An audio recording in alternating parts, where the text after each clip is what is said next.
Hi കൂട്ടുകാരെ, ഇന്നത്തെ എപ്പിസോഡിൽ ശാലിനി രേഷ്മയെ വിളിച്ച് വിഷ്ണുവിന്റെ ഇൻഷുറൻസിന്റെ പേപ്പേഴ്സിന് വേണ്ടി വിഷ്ണുവിന്റെ ഡെത്ത് സർട്ടിഫിക്കറ്റ് ആവശ്യമാണെന്നുള്ള കാര്യം രേഷ്മയെ ധരിപ്പിക്കുന്നു.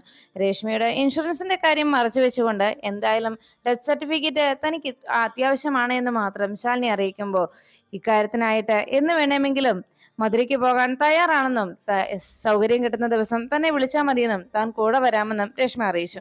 എന്തായാലും താനൊരു നല്ല ഉദ്ദേശത്തിന് വേണ്ടിയാണ് ഈ കാര്യം ആവശ്യപ്പെടുന്നതെന്നും ഇതിനുവേണ്ടി ഞാനൊരു നല്ലൊരു കാര്യം ചെയ്യാൻ വേണ്ടിയാണ്, അതെന്താന്ന് വിശദമായിട്ട് ഞാൻ നേരിൽ കാണുമ്പോൾ പറയാമെന്ന് പറഞ്ഞതും അതിനെന്താ എന്ത് കാര്യത്തിനും ഞാൻ ഒപ്പം ഉണ്ടാവും, അതോർത്ത് ശാലിനി ഒന്നുകൊണ്ടും പേടിക്കണ്ട, എന്താവശ്യത്തിനും തന്നെ വിളിച്ചാൽ മതിയെന്നും പോകേണ്ട ദിവസം താൻ കൂടെ വരാമെന്നും പറഞ്ഞുകൊണ്ട് ഫോൺ വെക്കുകയാണ് ശാലിനി. അത് കഴിഞ്ഞതും ശാലിനി തന്റെ ടേബിളിൽ ഇരിക്കുന്ന വിഷ്ണുവിന്റെ ഫോട്ടോയിലേക്ക് നോക്കി ശാലിനി കാര്യങ്ങളൊക്കെ വിഷ്ണുവിനോട് പറഞ്ഞു. വിഷ്ണുവേട്ടൻ നമ്മുടെ മക്കളുടെ സ്വഭാവം വിഷ്ണുവേട്ടൻ മനസ്സിലാക്കുന്നുണ്ടല്ലോ. നമ്മുടെ മക്കൾ ഒരാവശ്യം ആദ്യമായിട്ട് പറഞ്ഞിരിക്കുകയാണ്, അതും ഒരു നല്ല കാര്യം തന്നെയാണ്. അവരുടെ കൂടെ പഠിക്കുന്ന ഒരു കുട്ടിയുടെ വീട് വെച്ച് കൊടുക്കുന്നതിന് വേണ്ടി, അവന്റെ ജീവിതം സുരക്ഷിതമാക്കുന്നതിന് വേണ്ടി, അതിന് അങ്ങനെ ഒരു കാര്യത്തിനായിട്ടാണ് ഞാൻ വിഷ്ണുവേട്ടനെ എടുത്ത ആ ഇൻഷുറൻസിന്റെ തുക ഇപ്പോൾ ഉപയോഗിക്കാൻ പോകുന്നത്. അത് വിഷ്ണുവേട്ടനും സന്തോഷമുള്ള കാര്യമാണെന്ന് എനിക്കറിയാം. കാരണം മറ്റുള്ളവരുടെ സങ്കടങ്ങളും വേദനകളും ഒക്കെ സ്വന്തം സങ്കടവും വേദനയുമായി ഏറ്റുവാങ്ങുന്ന ഒരച്ഛന്റെ മക്കളല്ലേ അവർ രണ്ടുപേരും. അപ്പോൾ പിന്നെ അങ്ങനെ ആവാതിരിക്കില്ലല്ലോ എന്ന് ശാലിനി വിഷ്ണുവിന്റെ ഫോട്ടോയിൽ നോക്കി പറഞ്ഞു. അങ്ങനെ വിഷ്ണുവിനോട് സംസാരിച്ചുകൊണ്ട് ശാലിനി ആ തീരുമാനം വിഷ്ണുവിനെ അറിയിക്കുമ്പോഴാണ് തൻ്റെ മനസ്സിലൂടെ കടന്നു പോകുന്ന വിഷ്ണുവേട്ടന്റെ ഓർമ്മകളിൽ വിഷ്ണുവേട്ടൻ മറ്റുള്ളവർക്ക് വേണ്ടി നന്മകൾ ചെയ്തിരുന്നതും മറ്റുള്ളവരുടെ സങ്കടങ്ങൾ കേട്ടാൽ അതിന് പരിഹാരം കണ്ടെത്താൻ തന്നാലാകും വിധം പരിശ്രമിച്ചിരുന്ന ആ അച്ഛന്റെ മക്കൾക്ക് ഇങ്ങനെയാകാനേ കഴിയൂ എന്ന് പറഞ്ഞുകൊണ്ട് ശാലിനി തന്റെ മക്കളെക്കുറിച്ച് നന്മയോടെ ആലോചിക്കുകയും വിഷ്ണുവിന്റെ ആത്മാവിനോട് അതിനെക്കുറിച്ച് സംസാരിക്കുകയും ചെയ്തുകൊണ്ടിരുന്നത്. അപ്പോഴാണ് ഹോസ്പിറ്റലിൽ ശാരികയുടെ അരികിലേക്ക് രോഹിത് എത്തിയത്. ശാരികയ്ക്ക് കഴിക്കുവാനായി ഓറഞ്ച് പൊളിച്ചു കൊടുത്തുകൊണ്ട് ശാരികയോട് രോഹിത് കാര്യങ്ങളൊക്കെ അന്വേഷിച്ചു.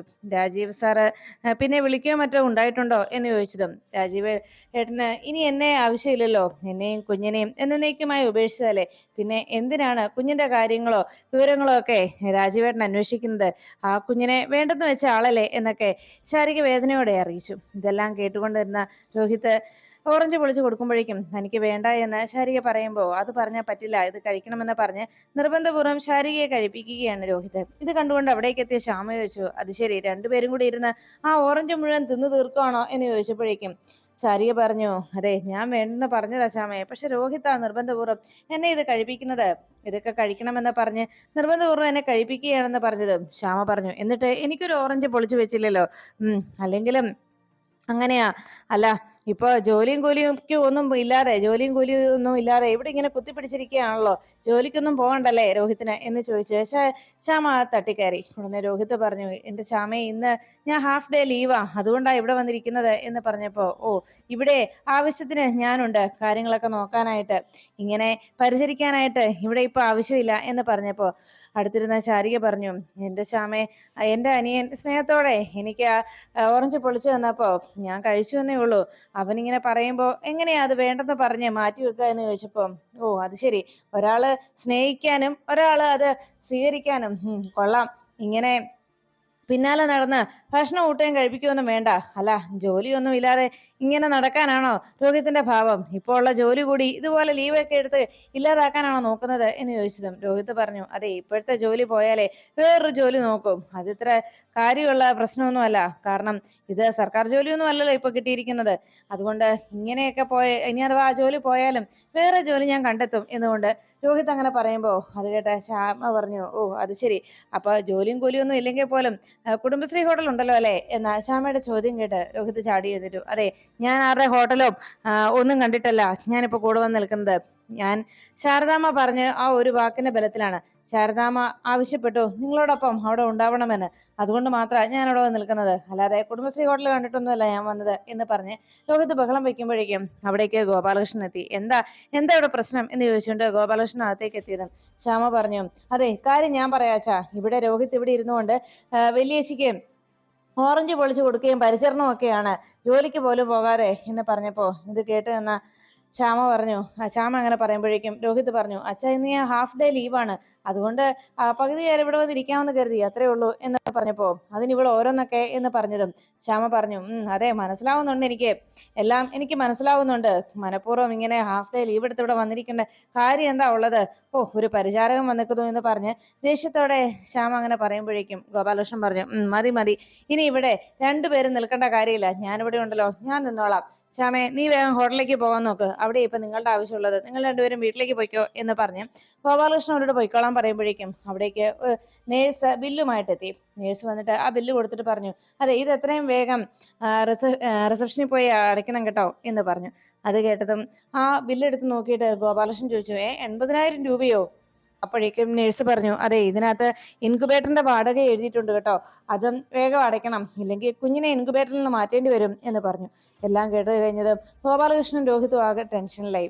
ആ നേഴ്സ് അവിടെ നിന്ന് പോയി കഴിഞ്ഞത് ആ ബില്ല് വാങ്ങിച്ച് രോഹിത്ത് നോക്കിയിട്ട് ചോദിച്ചു, അച്ഛാ ഇത് എന്ന് പറഞ്ഞപ്പോ ഗോപാലകൃഷ്ണൻ പറഞ്ഞു, നമുക്ക് നോക്കാം, എന്തെങ്കിലും ഒരു പോംവഴി, എന്തായാലും 80,000 രൂപ എന്ന് പറഞ്ഞ് രണ്ടുപേരും പരസ്പരം നോക്കി കണ്ണ് അന്തിച്ച് അങ്ങനെ നിന്നു. അപ്പോഴാണ് ശാലിനി വീട്ടിലേക്കുള്ള യാത്രക്കിടയിൽ വഴിമധ്യേ വെച്ച് ഡെയ്സിയെ കണ്ടുമുട്ടിയത്. ഡെയ്സിയും ശാലിനിയും തമ്മിൽ കണ്ടുമുട്ടിയതും ഡെയ്സി ശാലിനിയോട് തട്ടിക്കയറുകയാണ്. എന്താ ഇപ്പോ ശിവന് വേണ്ടി വന്നതാണോ രക്ഷകയായിട്ട് എന്ന് ചോദിച്ചുകൊണ്ട് ഡെയ്സി മുന്നിലേക്ക് വന്നിരിക്കുമ്പോഴേക്കും ശാലിനി പറഞ്ഞു, അതെ നിന്റെ പ്രവൃത്തികൾ കാരണമാണ് ഇപ്പൊ ഇതുപോലെയൊക്കെ നീ അനുഭവിക്കേണ്ടി വരുന്നത്. നീ അന്ന് എന്റെ മുന്നിൽ വന്ന് വലിയ വീരവാദം മുഴക്കിയിരുന്നല്ലോ, തന്റെ കഴുത്തിൽ കിടന്ന താലി കാണിച്ച് നിന്റെ ഭർത്താവാണെന്നും നിനക്കതിന്റെ അവകാശമുണ്ടെന്നും നിയമപരമായി നിന്റെ പിന്നാലെ, അല്ലെങ്കിൽ നിനക്ക് മാത്രമേ നിയമം ശിവന്റെ മേൽ അധികാരവും അവകാശമൊക്കെ തന്നിട്ടുള്ളൂ എന്നും എന്നൊക്കെ പറഞ്ഞ് അന്ന് നീ വലിയ വീരവാദം മുഴക്കിയായിരുന്നല്ലോ. എന്നിട്ട് എന്ത് അവകാശമായിരുന്നു?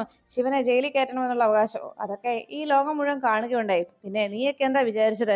സോഷ്യൽ മീഡിയയിലൂടെ നിനക്കൊക്കെ ഇങ്ങനെ എന്ത് കള്ളത്തരം കാണിച്ചു കൂട്ടിയാലും ഈ നാട്ടിലുള്ള ജനങ്ങളെല്ലാം നിന്റെ ഒപ്പം നിൽക്കുന്നു. എന്നാലേ ഇപ്പോ അവർക്കും കാര്യങ്ങൾ മനസ്സിലായി. നീയൊക്കെ ചെയ്തു കൂട്ടുന്ന വൃത്തികേടുകൾക്കൊക്കെ എന്നും ഒത്താശ ചെയ്തുകൊണ്ട് നിന്നിട്ട് അവർക്ക് കിട്ടുന്ന തിരിച്ചടി എന്താണെന്ന് ജനം തിരിച്ചറിഞ്ഞു കഴിഞ്ഞു. ഇനി നിനക്കൊക്കെ ഇങ്ങനെ ഇത്തരത്തിലുള്ള വീഡിയോകൾ നീയൊക്കെ സോഷ്യൽ മീഡിയയിൽ അപ്ലോഡ് ചെയ്താലേ അതിനെ ലൈക്ക് അടിക്കുകയും കമന്റ് ചെയ്യുകയും ചെയ്യുന്ന പരിപാടിയൊക്കെ അവരങ്ങ് നിർത്തി. അതുകൊണ്ട് ഇനി മര്യാദയ്ക്ക് നടന്നാൽ നിനക്ക് കൊള്ളാം എന്ന് ഡേസിയോട് പറയുമ്പോഴേക്കും ഡേസി ദേഷ്യത്തോടെ ശാലിനിയോട് ചോദിച്ചു, അത് ശരി, അല്ല ശിവന്റെ കാര്യം ചോദിച്ചു ഇവിടെ വരാൻ നീ ആരാ ഇപ്പൊ ശിവന്റെ? അതെ ഒരു കാര്യം ഞാൻ പറഞ്ഞേക്കാം, എന്നെ വഴിയിൽ തടഞ്ഞു നിർത്തി ഇത്രയൊക്കെ പറയേണ്ട കാര്യം എന്താ? നീ മനഃപൂർവ്വം അപ്പൊ എന്നെ ഇൻസൾട്ട് ചെയ്യാനായിട്ട് ഇറങ്ങി തിരിച്ചല്ലേ? അപ്പൊ ഞാൻ എന്റെ വഴി നോക്കിയല്ലേ പറ്റൂ എന്ന് പറഞ്ഞ് ഡേസി പോകാൻ തുടങ്ങുമ്പോഴേക്കും ശാലിനി പറഞ്ഞു, അവിടെ നിൽക്ക്, നീ ഇനി ചെന്നിട്ട് പുതിയ കഥകളുമായിട്ട് ഇറങ്ങാനായിരിക്കും നിന്റെ ഏക ആയുധം ഇനി മൊബൈലാണല്ലോ. ഈ സോഷ്യൽ മീഡിയയെ മാക്സിമം ഉപയോഗിക്കുക എന്നാണല്ലോ നിന്റെയൊക്കെ ലക്ഷ്യം.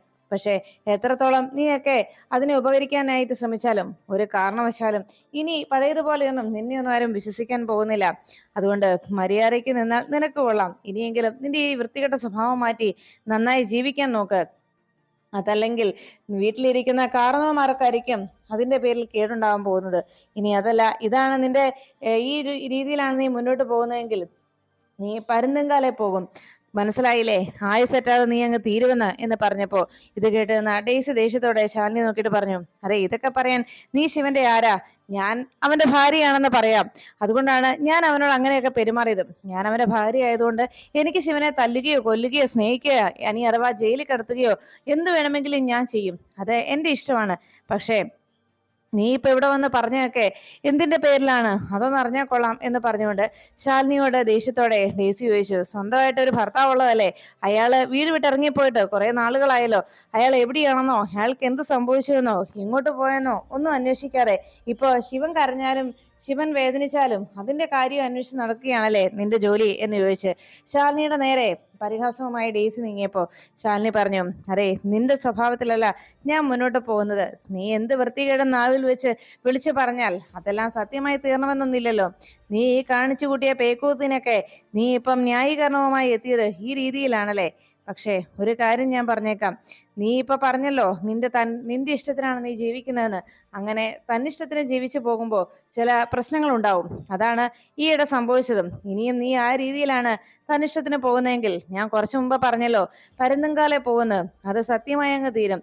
പിന്നെ ഇങ്ങനെ ഒരു പാഴ് ജന്മത്തെ സൃഷ്ടിച്ചതിന്റെ പേരിൽ ആ അച്ഛനമ്മമാരായിരിക്കും പിന്നീട് ദുഃഖിക്കുക എന്ന് അടുത്ത് നിന്ന് ഡെയ്സിയോട് അറിയിച്ചതും ഡെയ്സി ആകെ നാണം കെട്ട് തല കുനിച്ചങ്ങനെ നിന്നു. ഇനിയും ശാലിനിയോട് സംസാരിച്ച് നിൽക്കുന്നതിനേക്കാൾ ഭേദം ഇനി അവിടുന്ന് പോകുന്നതാണെന്നുള്ള രീതിയിൽ ശാലിനി താക്കീത് നൽകിയതും ഡെയ്സിയോട് മര്യാദയ്ക്ക് നടന്നോ, അതാണ് നിനക്ക് നല്ലത് എന്നും, ഇല്ലെങ്കിൽ ഇനി ഈ ആയുസിന് അധിക ബലം ഉണ്ടാകുകയില്ല എന്ന് ശാലിനി ഒരു മുന്നറിയിപ്പ് നൽകുന്നതോടെ പകയോടെ ഡെയ്സി അവിടെ നിന്ന് മടങ്ങി. അപ്പോഴാണ് ശിവന്റെ വീട്ടില് അവിടുത്തെ പിറന്നാൾ സദ്യക്ക് വേണ്ടിയുള്ള എല്ലാ ചിട്ടവട്ടങ്ങളും ഒരുങ്ങിക്കഴിഞ്ഞു. ഭക്ഷണം റെഡിയായി ഡൈനിങ് ടേബിളിലേക്ക് എടുത്ത് വെക്കാൻ ഒരുങ്ങുമ്പോഴേക്കും ഇതിനെല്ലാം സാക്ഷിയായി റാണിയും അവിടെ ഒപ്പം ചേർന്നു. ഉടനെ എല്ലാം ടേബിളിലേക്ക് കൊണ്ടുവരുന്നതിനിടയിൽ നിർമ്മല വീട്ടിൽ നടക്കുന്ന സംഭവങ്ങളെക്കുറിച്ചും പറഞ്ഞു. എൻ്റെ മക്കളുടെ പിറന്നാള് ഇന്നേ വരെ ഞാൻ ആഘോഷിക്കാതിരുന്നിട്ടില്ല. അവരുടെ എല്ലാ പിറന്നാളും ഞാൻ അത് ആഘോഷിക്കുകയും ഇതുപോലെ സദ്യ ഒരുക്കുകയൊക്കെ ചെയ്തിട്ടുണ്ട്. അത് കേട്ടതും അടുത്തുനിന്ന് റാണി ചോദിച്ചു, അപ്പൊ അച്ഛൻ്റെയോ എന്ന് ചോദിച്ചതും അച്ഛൻ ഇക്കാര്യത്തിലൊന്നും യാതൊരു ശ്രദ്ധയുണ്ടായിരുന്നില്ല. പായസം കൊണ്ടുവന്ന് കൈ കൊടുക്കുമ്പോഴാണ് ചോദിക്കുന്നത് ഇന്ന് ആരുടെ പിറന്നാളാണെന്ന്. സ്വന്തം പിറന്നാള് പോലും ആ മനുഷ്യന് ഓർമ്മയില്ല. അതിലും ഞാൻ തന്നെ പറഞ്ഞു കൊടുക്കണം. ഇന്ന് തന്നെ കണ്ടില്ലേ, ഇവിടെ വന്ന് ഇവരോട് പറഞ്ഞപ്പോഴാണ് ഇവർ രണ്ടുപേരും അറിയുന്നത് തന്നെ എന്ന് പറഞ്ഞപ്പോ ചന്ദ്രയോട് റാണി പറഞ്ഞു, എന്നാലേ അപ്പോ ഇന്ന് ഏട്ടന് കൊടുക്കുന്നത് തൂശനിൽ തന്നെയാകണം ചോറ് എന്നതാണോ അമ്മയുടെ തീരുമാനം എന്ന് ചോദിച്ചപ്പോ ചന്ദ്ര അങ്ങനെ സംശയത്തോടെ ചോദിച്ചതും നിർമ്മല പറഞ്ഞു, അതെ, ഇന്ന് എന്തായാലും തൂശനിലയിൽ തന്നെ വേണം. അതും അവൻ മാത്രമല്ല നമ്മളെല്ലാവരും എന്ന് പറഞ്ഞു. അതിനിപ്പോ എന്ത് ചെയ്യുമെന്ന് ആലോചിക്കാൻ നിന്നപ്പോഴേക്കും റാണി പറഞ്ഞു, എത്ര തൂശനില വേണമെന്ന് പറഞ്ഞാൽ മതി, ഇത് ഇവിടെ നമുക്കല്ലേ സ്വന്തമായിട്ട് തോട്ടം ഉള്ളത് എന്ന് പറഞ്ഞപ്പോ അടുത്ത് നിന്ന് ചന്ദ്ര ചോദിച്ചു, ആർക്ക് സ്വന്തമായിട്ട് തോട്ടം ഉണ്ടെന്നോ, ഞാൻ കേട്ടില്ല എന്ന് ചന്ദ്ര പറയുമ്പോഴേക്കും അല്ല, നമ്മുടെ സ്വന്തം എന്ന രീതിയിൽ ഇവിടെ ഒരു തോട്ടം ഉണ്ടല്ലോ, ആ തോട്ടത്തിന്റെ കാര്യം ഞാൻ പറഞ്ഞത്. ഞാനിപ്പം എല്ലയുടെ കാര്യത്തിൽ തീരുമാനം ഉണ്ടാക്കി തരാമെന്നേ എന്ന് പറഞ്ഞ് റാണി വേഗം അവിടെ നിന്ന് പോയി. അപ്പോഴേക്കും ചന്ദ്ര പറഞ്ഞു, അമ്മ എല്ലാം എടുത്തു വെക്ക്, ഞാൻ ഏട്ടനെ ചെന്ന് വിളിച്ചിട്ട് വരാം എന്ന് പറഞ്ഞ് ചന്ദ്ര വേഗം പുറത്ത് സംസാരിച്ച് നിൽക്കുന്ന ശിവന്റെ അരികിലേക്ക് ചെന്നു. ശിവൻ അപ്പോഴേക്കും കമലിനോട് സംസാരിക്കുകയായിരുന്നു. ആശാനെ, അപ്പോ ഹാപ്പി ബർത്ത്ഡേ എന്ന് പറഞ്ഞ് ആശാനെ വിഷ് ചെയ്തുകൊണ്ട് നിൽക്കുമ്പോഴേക്കും എന്തായാലും ചെലവുണ്ട് കേട്ടോ ആശാനെ, ആശാനോട് പറഞ്ഞില്ല എന്ന് പറഞ്ഞപ്പോ ശിവൻ പറഞ്ഞു, എടാ നിനക്കുള്ള ചെലവ് ഞാൻ വൈകുന്നേരം ചെയ്തേക്കാം, അതോർത്ത് നീ വിഷമിക്കണ്ട. എടാ പിറന്നാളിന്റെ കാര്യം ഞാൻ നേരത്തെ പറയാതിരുന്നത് മനഃപൂർവ്വമൊന്നുമല്ല. ഇന്ന് രാവിലെ വീട്ടിൽ അമ്മ വന്നപ്പോഴാണ് ഞങ്ങൾ പോലും അക്കാര്യം അറിയുന്നത്, അതുകൊണ്ടാ എന്ന് ശിവൻ അറിയിച്ചു. ശരി ശരി എന്ന് പറഞ്ഞ് ശിവന് അങ്ങനെ സംസാരിച്ചുകൊണ്ടിരിക്കുമ്പോഴേക്കും ചന്ദ്ര അരികിലേക്ക് എത്തി. ഏട്ടാ, ദേ അമ്മ ഭക്ഷണം കഴിക്കാൻ വിളിക്കുന്നു, ഏട്ടൻ ആരോടെ ഈ കത്തി വെക്കുന്നത് എന്ന് ചോദിച്ചതും ശിവൻ ഫോൺ വെച്ചിട്ട് പറഞ്ഞു, അത് നമ്മുടെ കമലിനാ, അവന് ചെലവ് വേണമെന്ന്, അവൻ പിറന്നാളിന്റെ കാര്യം അറിഞ്ഞിട്ട് വിളിച്ചതാ, ഞാൻ അവന് വൈകുന്നേരം ചെലവ് ചെയ്യാന്ന് പറഞ്ഞു. അവനെ പരിഭവം, ഞാൻ പിറന്നാളിന്റെ കാര്യം പറഞ്ഞില്ലെന്ന്, സത്യത്തിൽ നമ്മൾ അറിഞ്ഞതുപോലും അമ്മ വന്നു കഴിഞ്ഞപ്പോഴല്ലേ എന്ന് പറഞ്ഞ് ശിവൻ വിവരങ്ങളൊക്കെ ചന്ദ്രയോട് പറയുന്നു. എല്ലാം കേട്ട് ചന്ദ്ര പറഞ്ഞു, ഏട്ടൻ വന്നേ, ദാ അമ്മ അവിടെ ഭക്ഷണം വിളമ്പി വെച്ചിരിക്കുക എന്ന് പറഞ്ഞ് ശിവനെ വിളിച്ചുകൊണ്ട് നേരെ അകത്തേക്ക് ചെന്നു. ശിവനും റാണിക്കും അടുത്തിരുന്ന ചന്ദ്രയ്ക്കും ഇലയിട്ട് ഭക്ഷണം വിളമ്പിക്കുമ്പോഴേക്കും നിർമ്മലയോട് ശിവൻ ചോദിച്ചു, അല്ലമ്മേ, ഇനി എന്തെങ്കിലും പരിപാടി ഉണ്ടോ, അതോ അങ്ങ് ഭക്ഷണം കഴിക്കാവോ എന്ന് ചോദിച്ചു. ഇനി ഒന്നുമില്ല, ഭക്ഷണം കഴിച്ചോ എന്ന് പറഞ്ഞു. അപ്പോഴേക്കും ശിവൻ കഴിക്കാതെ അങ്ങനെ ഇരിക്കുന്ന കണ്ടപ്പോ ശിവന്റെ മനസ്സിലേക്ക് ശാലിനി കാറിൽ വരുന്നതായിട്ട് ശിവന് തോന്നി. ഉടനെ എന്തു പറ്റിയേട്ടാ, ഏട്ടൻ എന്താ ആലോചിക്കുന്നത് എന്ന് ചോദിച്ചപ്പോഴേക്കും ശിവൻ പറഞ്ഞു, അല്ല, ആരോ പുറത്തു വന്നിട്ടുണ്ട്. അത് കേട്ടതും ഉടനെ ചന്ദ്ര പറഞ്ഞു, ആര് വന്നാലും എന്താ, നീ ഇരുന്ന് ഭക്ഷണം കഴിക്കടാ, ആരെങ്കിലും വന്നെങ്കിൽ അവർ നമ്മളെ വിളിക്കുമല്ലോ എന്ന് പറഞ്ഞു. അല്ലമ്മേ, ആരോ പുറത്ത് വന്നിട്ടുണ്ട് എന്ന് പറഞ്ഞ് ശിവൻ വേഗം തന്നെ ഭക്ഷണം കഴിക്കാതെ അവിടെ നിന്ന് എഴുന്നേറ്റു. ഇത് കണ്ടതും ഉടനെ തന്നെ നിർമ്മല പറഞ്ഞു, ഈ ചെറുക്കൻ്റെ ഒരു കാര്യം, അവിടെ ആരെങ്കിലും വന്നിട്ടുണ്ടെങ്കിൽ അവര് നമ്മളെ വിളിക്കുമല്ലോ, നീ ഇവിടെ ഇരിക്കുമോനെ എന്ന് പറഞ്ഞ് നിർമ്മല ശിവനോട് ഇവിടെ ഇരിക്കാൻ പറയുമ്പോഴേക്കും ശിവൻ പുറത്തേക്ക് ഇറങ്ങിപ്പോയി കഴിഞ്ഞു. ഭക്ഷണം വിളമ്പിയിട്ട് അതിന് മുന്നിൽ നിന്ന് എഴുന്നേറ്റ് പോവുകയാണോ എന്ന് പറഞ്ഞ് നിർമ്മല ആകെ സങ്കടപ്പെട്ട് നോക്കിയിരിക്കുമ്പോഴേക്കും ശിവൻ പുറത്തേക്ക് ഇറങ്ങി വന്നു. സിറ്റൗട്ടിൽ വന്ന് ശിവൻ മുറ്റത്തേക്ക് നോക്കി, പക്ഷെ അവിടെ എങ്ങും വണ്ടിയൊന്നും കണ്ടില്ല. പിന്നെ എന്താണ് തനിക്ക് അങ്ങനെ തോന്നിയതെന്ന് സംശയപ്പെട്ട് ശിവനൊന്ന് നോക്കിയിട്ട് അകത്തേക്ക് കയറാൻ തുടങ്ങുമ്പോഴേക്കും ഒരു കാർ ഓണടിച്ച് മുറ്റത്തേക്ക് വരുന്നത് കണ്ടു. അപ്പോഴേക്കും ശാലിനിയുടെ വണ്ടിയാണെന്ന് ശിവന് മനസ്സിലായി. കളക്ടർ എന്ന ബോർഡ് എഴുതിയ ആ വണ്ടി മുറ്റത്ത് വന്ന് നിന്നത് ശിവൻ വളരെ മനസ്സ് നിറഞ്ഞ സന്തോഷത്തോടെ ശാലിനിയെ നോക്കി. ശാലിനി കാറിൽ നിന്ന് ഇറങ്ങിയതോടെ ശിവൻ പ്രതീക്ഷയോടെ നോക്കി വന്ന പോലെ ഒന്ന് പുഞ്ചിരിച്ചു. ഉടനെ ശാലിനി അകത്തേക്ക് കയറി ചെന്നതും ശിവൻ പറഞ്ഞു, ശാലിനിയോ എന്ന് ചോദിച്ചതും അതെ, ഞാനൊരു കാര്യം സംസാരിക്കാൻ എന്ന് പറഞ്ഞ് ശാലിനി അരികിലേക്ക് വന്നത് ഒട്ടും പ്രതീക്ഷിച്ചില്ലല്ലോ എന്ന് ശാലിനിയോട് ശിവൻ ചോദിച്ചു. പ്രതീക്ഷിക്കാതാണല്ലോ പലതും ഇപ്പൊ സംഭവിച്ചുകൊണ്ടിരിക്കുന്നത് എന്നതായിരുന്നു ശാലിനിയുടെ മറുപടി. അപ്പോഴേക്കും കൂടുതലൊന്നും പറയാതെ ശിവൻ പറഞ്ഞു, ശാലിനി വന്ന എന്തായാലും നന്നായി, ഇന്നെന്റെ പിറന്നാളാ എന്ന് പറഞ്ഞതും ആണോ, ഹാപ്പി ബർത്ത്ഡേ എന്ന് പറഞ്ഞ് ശാലിനി വിഷ് ചെയ്തതും ശിവൻ പറഞ്ഞു, അതെ, ഇത് വിഷ് മാത്രം പോരാ, ഇപ്പോ അമ്മ എനിക്ക് ചെറിയൊരു പിറന്നാൾ സദ്യ ഒരുക്കിയിട്ടുണ്ട്, അപ്പോൾ ശാലിനി കൂടി വാ, ഒരു ഇല ചോറുണ്ടിട്ട് പോകാം എന്ന് പറഞ്ഞപ്പോ അങ്ങനെയാണെങ്കിൽ കുഴപ്പമില്ല, അതിനും സന്തോഷമുള്ളൂ എന്ന് ശാലിനി അറിയിച്ചു. അപ്പോഴേക്കും അകത്ത് അവർ 3 പേരും കൂടി ഭക്ഷണം വിളമ്പിയിട്ട് ശിവനെ കാണാതായതുകൊണ്ട് നിർമ്മല പറഞ്ഞു, ഞാൻ എന്തായാലും പോയി നോക്കട്ടെ ആരാ വന്നതെന്ന് പറഞ്ഞ് വേഗം നിർമ്മല പുറത്തേക്ക് ഇറങ്ങാൻ തുടങ്ങിയപ്പോഴേക്കും ശിവൻ അകത്തേക്ക് കയറി വന്നു. ചിരിച്ചുകൊണ്ട് ശിവൻ അകത്തേക്ക് വന്നതും തൊട്ടു പിന്നാലെ ശാലിനിയും മുന്നിലേക്ക് വരുന്നത് കണ്ടു. ഉടനെ ശിവൻ ചിരിച്ചുകൊണ്ട് പറഞ്ഞു, അമ്മേ, ഒരില കൂടി ഇട്ടോ, ഇന്ന് നമുക്കൊരു സ്പെഷ്യൽ ഗസ്റ്റ് കൂടി ഉണ്ട്, ഒരു VIP എന്ന് പറഞ്ഞു. ഉടനെ രണ്ടുപേരും റാണിയും ചന്ദ്രയെ നോക്കിയപ്പോ ശാലിനി ചിരിച്ചുകൊണ്ട് കൂടെ വരുന്നത് കണ്ടപ്പോഴേക്കും, അതിനെന്താ, മോളിക്ക് വന്നോ, ഇവിടെ വന്നിരിക്കേ എന്ന് പറഞ്ഞ് നിർമ്മല ശാലിനിയെ ക്ഷണിച്ചു. ഇന്ന് എൻ്റെ പിറന്നാളാണെന്ന് അറിഞ്ഞിട്ട് വന്നൊന്നുമല്ല, അപ്രതീക്ഷിതമായിട്ട് എത്തിയതാണ്. അപ്പൊ അതുകൊണ്ട് നമുക്ക് കളക്ടർ മേഡത്തിനും കൂടി ഒരു ഇല ചോറ് കൊടുക്കാം എന്ന് പറഞ്ഞ് ശിവൻ ശാലിനിയോട് അവിടെ ഇരിക്കാനായിട്ട് അറിയിച്ചു. അങ്ങനെ ശാലിനിയെ അവിടെ നിർമ്മല പിടിച്ചിരുത്തുകയും ശാലിനിക്ക് ഇലയിട്ട് ഭക്ഷണം വിളമ്പാനൊരുങ്ങി. അപ്പോഴാണ് ശിവനും കൂടി ഭക്ഷണം കഴിക്കാനായിട്ട് ടേബിളിനടുത്ത് വന്നിരുന്നത്. അങ്ങനെ 4 പേരും കൂടി ഭക്ഷണം കഴിക്കാൻ തുടങ്ങുമ്പോൾ നിർമ്മല കറികളും ചോറും ഒക്കെ വിളമ്പിയിട്ട് പറഞ്ഞു, അതെ, പെട്ടെന്നുണ്ടാക്കിയ ഒരു സദ്യയാണ് കേട്ടോ, എങ്ങനെയാകുമെന്ന് അറിയത്തില്ല, ഊണ് ടേസ്റ്റ് ഉണ്ടോ, കറിക്കൊക്കെ ടേസ്റ്റ് ഉണ്ടോ എന്നൊന്നും അറിയത്തില്ല എന്ന് നിർമ്മല അങ്ങനെ പറയുമ്പോഴേക്കും ശാലിനി അത് രുചിച്ച് നോക്കിയിട്ട് പറഞ്ഞു, നല്ല ടേസ്റ്റ് ഒക്കെ ഉണ്ട്, ഒരു കുഴപ്പമില്ല എന്ന് പറഞ്ഞ് ശാലിനി ആസ്വദിച്ച് ഭക്ഷണം കഴിക്കാൻ തുടങ്ങി. അപ്പോഴാണ് അടുത്തിരുന്ന ചന്ദ്ര ചോദിച്ചത്, അല്ല ഏട്ടാ, ഏട്ടൻ എങ്ങനെയാ അറിഞ്ഞത് ശാലിനി ചേച്ചി വന്നു എന്നുള്ള കാര്യം? കാറിന്റെ ശബ്ദം പോലും കേട്ടില്ലല്ലോ, പിന്നെ എങ്ങനെയാ ഏട്ടന് മനസ്സിലായത് ശാലിനി ചേച്ചിയാ വന്നതെന്ന് എന്ന് ചോദിച്ചു. അപ്പോഴേക്കും ശാലിനി ആകെ സംശയപ്പെട്ട ശിവനെ നോക്കിയപ്പോഴേക്കും ശിവൻ പറഞ്ഞു, അതറിയത്തില്ല, എന്തോ എനിക്കങ്ങനെ തോന്നി, അത് എന്താന്ന് ചോദിച്ചാൽ എനിക്കറിയില്ല എന്ന് പറഞ്ഞ് ശിവൻ ഭക്ഷണം കഴിക്കാനായിട്ട് തുടങ്ങി. ഈ സമയത്ത് അടുത്ത് നിന്ന് നിർമ്മല പറഞ്ഞു, അതെ, ഇവൻ രോഹിണി നാളുകാരനാണ്, അതുകൊണ്ട് പിറന്നാളുകാരന് നിർബന്ധപൂർവ്വം ഭക്ഷണം കഴിപ്പിച്ചേ പറ്റൂ, മാത്രമല്ല പായസം കഴിച്ചിട്ടേ നീ എഴുന്നേൽക്കാവൂ എന്നുകൂടി നിർമ്മല ശിവനോട് അറിയിച്ചു. അപ്പൊ അത് കേട്ട ശാലിനി അതിശയത്തോടെ നിർമ്മലയോട് ചോദിച്ചു, രേവതി നാളോ, ശിവന്റെ നക്ഷത്രം രേവതിയാണോ എന്ന് ചോദിച്ചപ്പോഴേക്കും അതെ എന്ന് നിർമ്മല മറുപടി നൽകി. അപ്പോഴേക്കും ശാലിനി ചിന്തിച്ചത്, അന്ന് ആ സിദ്ധയോഗിയുടെ അടുത്ത് ചെന്ന് വിഷ്ണുവിന്റെ ജാതകം പറഞ്ഞ് അന്ന് വിഷ്ണുവിന്റെ ജാതകത്തെക്കുറിച്ചും അവിടുത്തെ വിഷ്ണുവിന്റെ അപ്പോഴത്തെ അവസ്ഥയെക്കുറിച്ചൊക്കെ സംശയപ്പെട്ട് വിഷ്ണു മരണപ്പെട്ടു എന്നുള്ള കാര്യം അറിയാതിരുന്ന് സിദ്ധയോഗിയുടെ അടുത്ത് ചെന്ന് അതിനെക്കുറിച്ച് അന്വേഷിക്കാൻ, ജാതകം പരിശോധിക്കാൻ ചെന്നപ്പോൾ നാള് പറഞ്ഞ കാര്യങ്ങൾ ശാലിനി ഒന്ന് ഓർത്തു. അങ്ങനെ വിഷ്ണുവേട്ടന്റെ അതേ നാള് തന്നെയാണ് ശിവനെന്നറിഞ്ഞപ്പോ ശാലിനി വിഷ്ണുവിനെ ഓർത്തങ്ങിരുന്നു.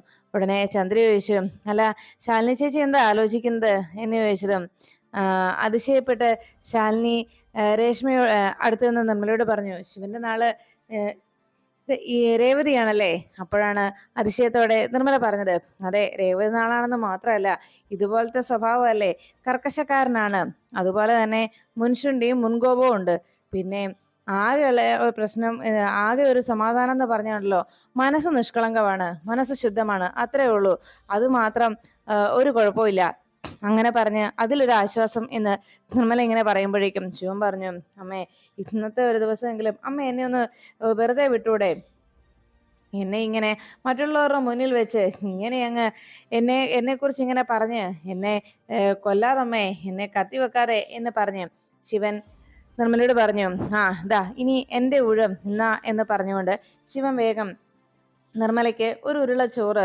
വായിൽ വെച്ച് കൊടുത്തു. അങ്ങനെ നിർമ്മല അത് വാങ്ങിച്ച് കഴിക്കുമ്പോഴേക്കും ശാലിനി തൻ്റെ വിഷ്ണുവിനെ കുറിച്ച് മാത്രം ചിന്തിച്ചുകൊണ്ട് ശിവനെ നോക്കിയിരുന്ന് ശാലിനിയും ഭക്ഷണം കഴിച്ചു. അപ്പോഴാണ് ഹോസ്പിറ്റലിൽ പണം അടയ്ക്കാൻ കഴിയാത്തതിൻ്റെ ടെൻഷനിൽ അവിടെ എല്ലാവരും, ഗോപാലകൃഷ്ണനും രോഹിത്തും ശ്യാമയും ശാരികയും എന്ത് ചെയ്യണമെന്നറിയാതെ ആകെ വിഷമിച്ചങ്ങനെ ഇരിക്കുന്നത്. അപ്പോഴേക്കും ഗോപാലകൃഷ്ണനോട് ശ്യാമ പറഞ്ഞു, അച്ഛാ, 1-2 തവണ നേഴ്സ് വന്ന് കാര്യം ചോദിച്ചു, ഇനി ആ നേഴ്സ് വരുവാണെങ്കിലേ അച്ഛൻ തന്നെ മറുപടി പറഞ്ഞു പണം ഇല്ല എന്നുള്ള കാര്യം എന്ന് പറഞ്ഞ് മുഖം തിരിച്ച് ശ്യാമ ഇരിക്കുമ്പോഴേക്കും ഉടനെ ഗോപാലകൃഷ്ണൻ ചോദിച്ചു, അല്ല, നിന്റെ കയ്യിൽ വല്ലോ സ്വർണ്ണോ മറ്റോ ഉണ്ടോ മോളെ തൽക്കാലത്തേക്ക് പണയം വെക്കാൻ എന്ന് ഗോപാലകൃഷ്ണൻ അന്വേഷിച്ചപ്പോൾ ശ്യാമ പറഞ്ഞു, അച്ഛാ ആകെ ഉള്ളത് ഇതാ ഇത്രയൊക്കെ ഉള്ളൂ. പിന്നെ അച്ഛനൊന്നും തന്നെ ഞങ്ങൾക്കൊന്നും വാങ്ങിച്ചു തന്നിട്ടും ഇല്ലല്ലോ, പിന്നെ എങ്ങനെയാ എന്ന് ചോദിച്ച് ശ്യാമ ആ ബഹളം ഉണ്ടാക്കി. അപ്പോഴേക്കും രോഹിത് പറഞ്ഞു, അച്ഛാ നമുക്ക് ഇവിടുത്തെ മാനേജ്മെന്റിനോടൊന്ന് സംസാരിച്ച് നോക്കാം, 1-2 ദിവസത്തേക്ക് സാവകാശം തരാൻ എന്ന് പറഞ്ഞപ്പോൾ ശ്യാമ പറഞ്ഞു, അതെ, അവരോട് പറഞ്ഞാലേ സാവകാശം കിട്ടും. അവര് ഇൻക്യുബേറ്റർ എടുത്ത് മാറ്റി വെച്ചിട്ട് ആ കൊച്ചിനെ വേണമെങ്കിൽ പുറത്തേക്ക് എടുത്ത് വെച്ചേക്കും, അത്രേ ഉള്ളൂ. ഇവിടെ ഓരോന്നിനും അവർക്ക് കണക്കും അതിനൊക്കെ വാടകയും ഒക്കെ ഉള്ളതാ, അത് മറക്കണ്ട എന്ന് പറഞ്ഞ് ശ്യാമ മുഖം തിരിച്ചിരിക്കുമ്പോഴേക്കും ഗോപാലകൃഷ്ണൻ ശാരികയോട് ചോദിച്ചു, മോളെ നിന്റെ കയ്യിൽ എന്തെങ്കിലും ഉണ്ടോ?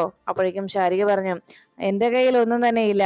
ആകെ ഉണ്ടായിരുന്ന കെട്ടുതാലി പോലും അത് ആ രാജീവേട്ടൻ്റെ അമ്മ എന്റെ കയ്യിൽ നിന്ന് പിടിച്ചു പറിച്ച് വാങ്ങിച്ചു വെച്ചിട്ടല്ലേ എന്നെ ഇവിടെ നിറക്കി വിട്ടത്. ആരോരും ഇല്ലാത്തവർക്ക് ദൈവം കാണുമെന്നല്ലേ പറയാറുള്ളത്. എനിക്കും എന്റെ കുഞ്ഞിനും ഇനി ഇവിടെ ആരാണ് സഹായത്തിന് എന്നിങ്ങനെ വിഷമത്തോടെ ശാരിക പറയുമ്പോൾ അത് കേട്ട് നിന്ന ശ്യാമ പറഞ്ഞു, അതെ, നിവൃത്തിയില്ലാത്തവരെ ഇതുപോലുള്ള ഹോസ്പിറ്റലിലൊന്നും ഇത്തരം കാര്യങ്ങൾക്ക് വരാൻ പാടില്ല.